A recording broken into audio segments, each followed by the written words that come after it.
22 lakh students, सालों की मेहनत, लेट नाइट स्टडी, पेरेंट्स के सपने, सब कुछ दांव पर लगा था। लेकिन एग्ज़ाम शुरू होने से पहले ही नीट 2026 का पेपर व्हाट्सएप ग्रुप्स में घूम रहा था। 5 लाख, 10 लाख, 28 लाख रुपए तक में क्वेश्चन पेपर बेचा जा रहा था। एक private group, 400 members, doctors, consultancies, middleman, printing press, Insiders of, और सबसे शॉकिंग बात, पेपर एलिजिडली महाराष्ट्र से लीक होकर राजस्थान, हरियाणा, केरला तक पहुंच चुका था। ये सिर्फ पेपर लीक नहीं था, ये भारत के एजुकेशन सिस्टम के अंदर छिपे सबसे बड़े माफिया नेटवर्क्स में से एक की कहानी थी। नीट, इंडिया का सबसे इंपॉर्टेंट मेडिकल एंट्रेंस एग्जाम। हर साल लाखों स्टूडेंट्स इस एग्जाम के लिए अपनी ज़िंदगी के कई साल दे देते हैं।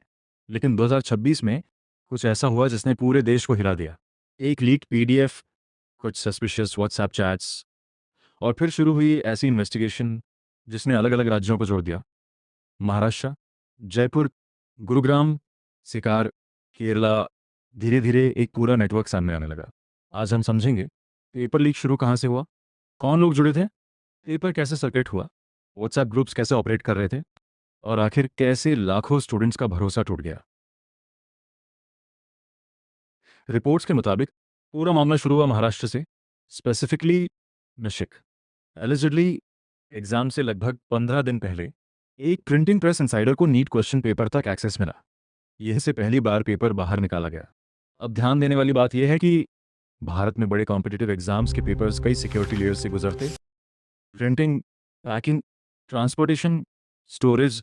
अगर लीक प्रिंटिंग स्टेज पर हुआ हो तो इसका मतलब था कि नेटवर्क बहुत अंदर तक पहुंच चुका था। पार्ट 2, जयपुर कनेक्शन प्रति रिपोर्ट। प्रिंटिंग प्रेस से निकलने के बाद पेपर एलिजिडली जयपुर पहुंचाया गया, और यहीं सामने आए दो एलिजिड मास्टरमाइंड्स। इन लोगों का काम सपोजली डायरेक्ट सेलिंग नहीं, बल्कि पूरा डिस्ट्रीब्यूशन नेटवर्क मैनेज करना था। यानी किसे पेपर देना है, कितने पैसों में देना है, कौन ट्रस्टेड है, कौन आगे सर्कुलेट करेगा, ये सब एलिजिडली यहीं से कंट्रोल हो रहा था। पार्ट 3, डिस्ट्रीब्यूशन नेटवर्क था। इसके बाद शुरू हुआ सबसे डेंजरस फेज, डिस्ट्रीब्यूशन। जयपुर से पेपर एलिजिडली गुरुग्राम, हरियाणा के एक डॉक्टर तक पहुंचा। अब सवाल ये उठता है, एक डॉक्टर इस नेटवर्क में क्या कर रहा था? इन्वेस्टिगेटर्स को शक था कि वो मिडलमैन की तरह काम कर रहा था। यानी रिच स्टूडेंट्स कनेक्ट करना, पेमेंट्स मैनेज करना, सेफ सर्कुलेशन मेंटेन करना। इसके बाद वही पेपर राजस्थान के सिकार तक पहुंच गया। पार्ट 4, सिकार क्यों। अब अगर आप नीट प्रिपरेशन वर्ल्ड को जानते हैं तो आपको पता होगा, सिकार राजस्थान मेडिकल कोचिंग का बड़ा हब माना जाता है। यहाँ हज़ारों स्टूडेंट्स नीट और जेईई की तैयारी करते हैं, और इसी वजह से अगर किसी को लीक्ड पेपर सर्कुलेट करना हो तो सिकार परफेक्ट मार्केट बन सकता था। Part 5, the consultancy link. Reports के मुताबिक पेपर सिकार की एक कंसल्टेंसी तक पहुंचा। अब यहाँ से कहानी और डार्क हो जाती है, क्योंकि एलिजिडली सिलेक्टेड स्टूडेंट्स आइडेंटिफाई किए गए, रेट्स डिसाइड हुए, एक्सेस दिया गया। कुछ रिपोर्ट्स में दावा किया गया कि पेपर 5 लाख से लेकर 28 लाख रुपए तक में बेचा जा रहा है। Part 6, the secret WhatsApp group. लेकिन सबसे शॉकिंग चीज़ अभी बाकी थी, एक प्राइवेट व्हाट्सएप ग्रुप। एलिजिडली इस ग्रुप में लगभग 400 मेंबर्स थे। सोचिए, 400 लोग, और उनमें allegedly students, middleman, consultants, brokers, coaching links और शामिल थे। यही सपोजिटली पीडीएफ शेयर होते थे, इंस्ट्रक्शंस दिए जाते थे, पेमेंट्स डिस्कस होती थी, और सबसे डेंजरस पार्ट, सब कुछ प्राइवेट नेटवर्क्स में हो रहा था। Part 7, small leak huge damage. लेकिन फिर एक छोटी सी गलती ने पूरा मामला एक्सपोज कर दिया। रिपोर्ट्स के मुताबिक सिकार के एक आदमी ने एलिजिडली सिर्फ 30,000 रुपये में पेपर अपने दोस्त को भेज दिया। और वो दोस्त कौन था? केरला में एमबीबीएस पढ़ रहा एक स्टूडेंट। 8-8 केरल कनेक्शन 2 मई की रात उस एमबीबीएस स्टूडेंट ने एलिजिडली पेपर अपने फादर को फॉरवर्ड किया।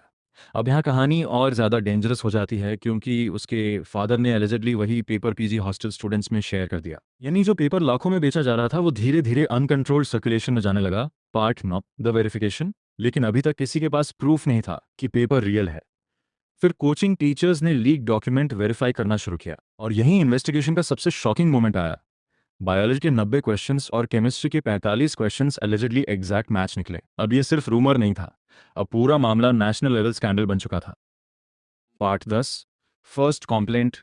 इसके बाद मामला पहुंचा उद्योग नगर पुलिस स्टेशन। लेकिन रिपोर्ट्स के मुताबिक शुरुआत में कोई बड़ा एक्शन नहीं हुआ। शायद अथॉरिटीज़ को लगा ये फेक वायरल पेपर होगा। हर साल ऐसे रूमर्स आते हैं, लेकिन धीरे धीरे प्रेशर बढ़ने लगा। पार्ट 11 है NTA, IB and सॉग entry case फिर पहुंचा।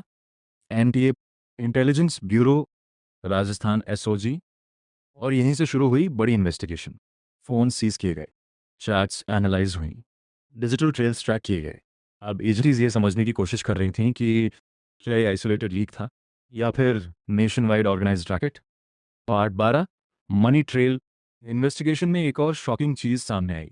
Money trail, allegedly UPI transfers, cash deals, layered payments का इस्तेमाल किया गया। कुछ स्टूडेंट्स एलिजिडली लाखों रुपए पे कर रहे थे सिर्फ एग्जाम से पहले पेपर। Part 13, coaching mafia. अब धीरे धीरे कोचिंग माफिया एंगल भी सामने आने लगा, क्योंकि स्टूडेंट्स की desperation, high competition, huge money involved, इन सब ने एक डेंजरस अंडरग्राउंड मार्केट क्रिएट कर दिया था जहां सिलेक्शन बिक रहा था।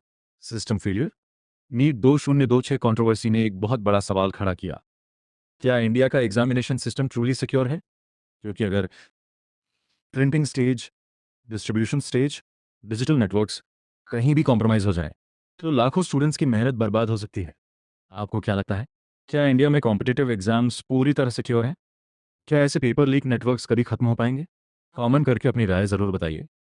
वीडियो पसंद आई हो तो लाइक और शेयर ज़रूर करें, क्योंकि शायद आपका एक शेयर किसी बड़े स्कैम की सच्चाई लोगों तक पहुंचा सकता है। और ऐसे ही डिटेल्ड इन्वेस्टिगेटिव वीडियोस के लिए चैनल को सब्सक्राइब ज़रूर करें, क्योंकि आपका एक सब्सक्राइब हम जैसे छोटे क्रिएटर्स के लिए बहुत बड़ा मोटिवेशन होता है।